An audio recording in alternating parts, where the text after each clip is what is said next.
Salut, welcome.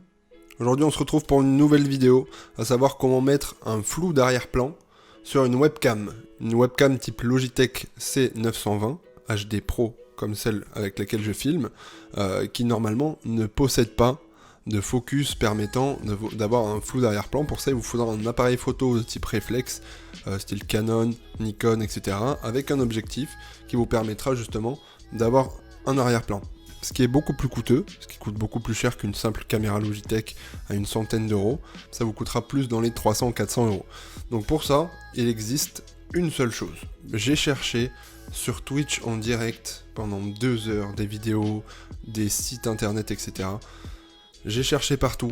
Avec une webcam, ce n'est pas possible d'avoir un flou d'arrière-plan comme celui-là, mis à part avec un logiciel. Et aujourd'hui, je vais vous présenter ce logiciel. Donc ce logiciel s'appelle XSplit VCam. XSplit est un logiciel qui permet de streamer, d'enregistrer, comme OBS. Et XSplit VCam est une sorte d'extension. C'est un logiciel à part, XSplit VCam, et qui est aussi compatible avec Streamlabs OBS, OBS Studio, etc., etc. À quoi sert ce logiciel? Alors, ce logiciel a plusieurs fonctionnalités. Si je mets de base, voilà, on peut voir, je remets ma cam principale, on peut voir que mon arrière-plan est tout à fait normal. J'augmente le flou d'arrière-plan. Voilà. Et on arrive sur un flou d'arrière-plan comme si on avait un focus réflexe. C'est très simple d'utilisation. Aujourd'hui, on va parler principalement du flou d'arrière-plan, à savoir qu'on peut aussi supprimer l'arrière-plan, comme si on avait un fond vert mais sans fond vert. Je pense que j'ai pas la luminosité pour pouvoir faire ça correctement, mais c'est une possibilité. Après, moi personnellement, j'aime pas trop faire tout ça, là, incrustation, fond vert, etc. Bon voilà, c'est des choses qui marchent. Je pense que ça marche plus ou moins bien si on a une bonne lumière. Moi là, pour le coup, j'ai une lumière pour le stream et pour mettre en avant plus mon décor qu'un fond vert ou autre. Donc on a ce logiciel avec cette interface. Donc moi j'ai tout mis d'origine et ici c'est estomper l'arrière-plan. Donc c'est ce qui va nous permettre d'avoir le flou d'arrière-plan. Donc plus j'augmente, plus on va estomper. On va mettre ce qu'on appelle un effet blur. Un effet blur, en gros c'est un flou tout simplement. Et ce qu'on peut appeler aussi un effet bokeh sur les appareils photo, etc., etc. On a un niveau, ça va jusqu'à 100 je crois. Voilà. Où ça supprime complètement. C'est très moche. Même à 50, ça reste très moche. Le maximum que je conseille de mettre sur ce logiciel, ça va être 25. 25, c'est limite. Il y a beaucoup de débordements sur les côtés, etc. C'est pas très joli. Le but du flou d'arrière-plan, c'est qu'on voit quand même l'arrière-plan de façon floutée. Pas qu'il disparaisse complètement. Là, pour le coup, il est correctement flouté, ça va, mais moi personnellement, je préfère quand il est flouté à ce niveau-là à peu près. Le mieux c'est de jouer entre 12, ici, et 20. Voilà. On va avoir quelque chose de correct. À 14, moi je mets souvent à 14 ou à 16. Et là, on peut voir que, voilà, c'est bien flouté derrière. Moi je suis net, c'est propre, donc voilà. Pour vous montrer en plein écran, donc là, je vais être... Voilà, ça c'est basique, j'ai pas de flou. Là je le mets à 12.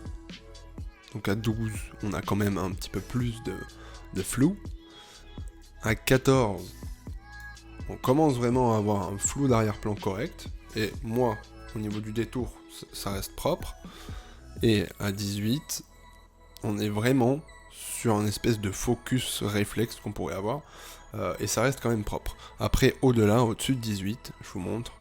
Là, je suis à 22 par exemple. Là, on commence à voir, ouais, bon, mes lunettes me trahissent à ce niveau-là, là. Un petit peu le contour des cheveux, les oreilles peut-être un petit peu, et encore ça va. Mais si j'enlève les lunettes, forcément, là, tout de suite, c'est beaucoup mieux. Mais pour quelqu'un qui a des lunettes, après, faut savoir aussi que vous aurez un casque. Pour ceux qui jouent aux jeux vidéo, ou qui font des vidéos, etc. Ça dépendra aussi si ça prend beaucoup sur le casque ou pas. Voilà, si je mets à 16 par exemple, là ça prend beaucoup moins sur le casque et on a quand même un flou d'arrière-plan qui est correct. Donc ce logiciel s'appelle XSplit VCam. XSplit VCam de chez XSplit du coup. Le seul inconvénient de ce logiciel, c'est qu'il n'est pas gratuit. Il n'est pas gratuit mais il n'est pas cher. moi je l'ai eu pour 8 ou 9 euros. Autant vous dire que c'est que dalle. Vous pouvez avoir un abonnement de 1 an pour 7 euros. Qu'on soit bien d'accord, c'est moins cher qu'un paquet de cigarettes. C'est moins cher que... C'est le prix d'un menu au kebab. Un grand menu avec une grande frite et un grand soda. Voilà, hein. Alors il faut savoir que cette vidéo n'est absolument pas sponsorisée. Cette vidéo n'est pas une opération commerciale, c'est pas une OP.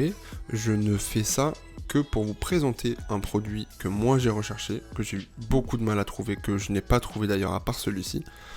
Donc c'est la seule alternative. Vous avez une autre option, si vous voulez faire un flou d'arrière-plan, c'est de prendre en photo votre arrière-plan, aller sur Photoshop, vous mettez un blur effect, donc un effet de flou, un flou gaussien en fait, de façon à avoir le flou que vous souhaitez avoir sur votre arrière-plan. Vous mettez un fond vert et vous mettez en incrustation fond vert. Ça, c'est ce qui peut se faire le plus facilement, mais ça sera un petit peu plus cher. Après, c'est acheter un appareil photo réflexe avec un bon objectif qui vous permet de faire des flous d'arrière-plan. L'alternative la moins chère et avec une webcam qui normalement n'est pas possible, c'est ce logiciel. Donc ce logiciel, je vais vous en montrer les prix. Donc là on est sur le site XSplit. Sur le site XSplit, vous avez 4 choix. 1 mois d'abonnement, 3 mois, 12 mois ou une licence à vie. Donc ça s'utilise avec une licence, il faut une clé. La moins chère étant à 6$, celle à vie est à 40$. 40$, ça doit faire dans les 35-36 euros. Vous avez une autre alternative. Donc je vous mettrai le site en description, celui-là, XSplit, mais vous avez une alternative pour l'avoir beaucoup moins cher. Donc on se retrouve sur le site G2A. G2A qui est un site professionnel qui vend des jeux, des softwares, etc., etc. Des petits logiciels, etc. Et des clés, des abonnements, ainsi de suite.